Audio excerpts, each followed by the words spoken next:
Has Star Class lived up to the hype? I think I mean, it's impressed me in a couple different ways. I'll freely admit that. And I think the embarkation process was incredible. I was like, wow, that is like super duper easy, like amazing. Star Class is what you make of it, and I'm still only barely 24 hours into it, Joe, but it is really really nice having the benefits to it. As an example, my genie signed my kids up for Adventure Ocean, which before the cruise even started. So we got all the times we wanted, which is amazing. We were able, my genie, he was like, "Do you want to do ice skating?" Sure, I like to do ice skating. The ice skating on board. They sent us up for a time, so I don't have to go stand there in line. Like, it saves you a lot of waiting. It ain't cheap. It ain't cheap, but it has so far, I think, lived up to it. It's kind of interesting. One of the things I've learned in talking to some folks who have done Star Class a lot is it also kind of depends on your genie. Some genies, I don't want to say do more than others, but certain genies have a different style to what they're doing. And, your experience may vary. And I would say I'm actually surprised I've not seen more of my genie in person, but maybe it's because my genie's like, hey, this guy knows what he's doing. And it's really nice because you actually talk to your genie a lot of times through WhatsApp on your phone. And that has actually proven to be very, very easy. That's how I like to talk. I don't need to be like, can you please come to my office? I need to speak to you right away. I'm the kind of guy who's like, let me just send a quick message. Tony Diaz, let's sing tomorrow. And by the way, Jeannie, can I get a coffee up here? Yeah. So so far it's been pretty good. I've definitely liked it.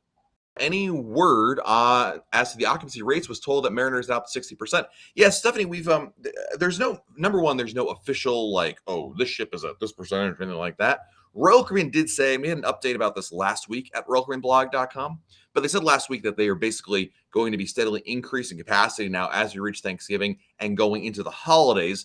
And really, as we get into, I would say, the beginning of 2022. So between now and the end of the year, you're going to see, 60 to, let's call it 60 to 70% capacity, give or take. Again, we don't have exact numbers to go with, but as we get to the new year and move into the spring, you're going to get pretty much close to back to normal again in terms of capacities. But the days of 40% capacity and things like that, I think those days are behind us now, especially since we are basically at the Thanksgiving holiday. Royal Caribbean wants to get back into a position where their capacity numbers are in, as we reach 2022, that look like what they were pre-pandemic to some extent or not. It may take until summer to truly get to 100% capacity again, but that's the basic plan. And again, if you want more details about that, check out the article from last week at royalcaribbeanblog.com. Do you need to take the booster shot? Royal Caribbean, and as far as I know, I don't think any cruise line yet is mandating the booster shot yet. All the cruise lines, especially Royal Caribbean, want to know is just that you got initially vaccinated with your 2 shots, or your full dose of the original vaccine. Of course, Johnson & Johnson's 1 shot, and you had at least 2 weeks since doing that. Are the COVID testing still the same? I'm in Freedom this Friday out of Miami. Yeah, so basically, for the testing, Sam, as an adult, you would have to get your test done, a PCR or antigen test, up to 2 days before you're sailing. Sam, so if you're sailing on Friday, you can get your test done on Wednesday or Thursday, or even Friday itself. If you have kids who are unvaccinated, then you can get their test done on either Thursday, Wednesday, or Tuesday. They cannot get their test done on the day you sail, which is Friday. So hope that makes sense. Are they still doing the testing for back-to-back cruises for free? They are, Sharon. I just did my test. I did a side-to-side where my cruise was the day after that. But, yep, they're absolutely still doing that. There was that article I think you maybe saw, Sharon, where Royal Caribbean is thinking about maybe instead of, well, for back-to-backs, it wouldn't apply to you. That was for side-to-sides. But, yeah, they're absolutely still offering it. If I booked a cruise for me and my wife in the same cabin, and when it came time to cruise, she could not go, would I get double points? This is a good pre-COVID. The answer was yes. They've changed this now, David.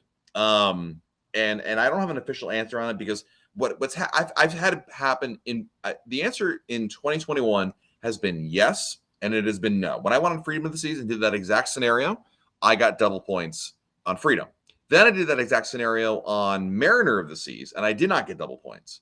And I'm not sure yet what's going to happen here on Odyssey, because I did that exact scenario again, David, just last week. My points haven't posted yet. I spoke to the loyalty ambassador on Odyssey, and the loyalty ambassador, for what it's worth, said that you would not get double points because it's based on the way you book it.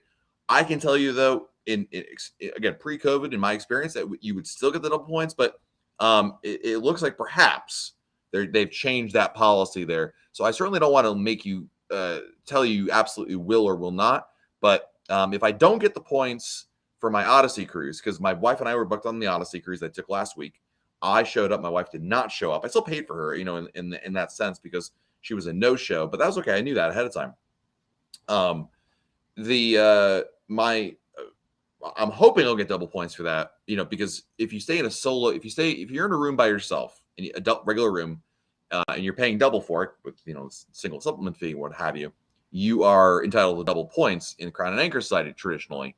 But now it seems like Royals may be changing that, so we'll have to wait and see a little closer to sailing if that works. Any excursions or off-ship activities you recommend for upcoming stop in Nassau? I just did, Ellen, last week. I went to the British Colonial Hilton. I got a day pass there, which reminds me that I've got to write a review of that experience. I went there before the pandemic. Honestly, my review before the pandemic, Ellen, is probably much the same as it is now. It's a nice place. The British Colonial Hilton is a hotel that is right by the port. You can easily walk there. It's like a 15-minute walk. Very easy walk to do.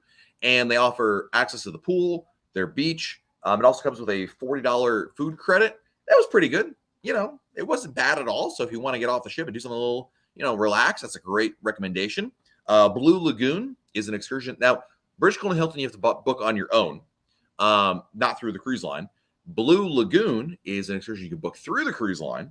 And that's you basically take a boat to a private island, not the cruise line's private island, just their own Blue Lagoon's private island. And they have all sorts of things you can do there, including the beach.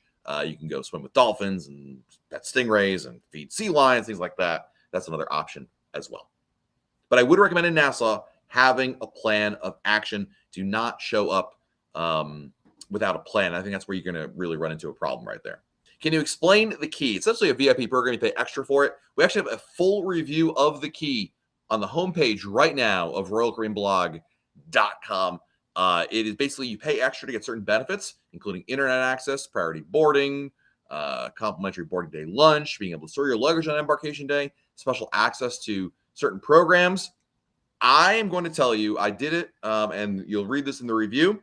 I just think it sounds a lot better than it really is, and I would not recommend it personally, but there's a lot of people who disagree with me on that one, and I got to tell you, I tried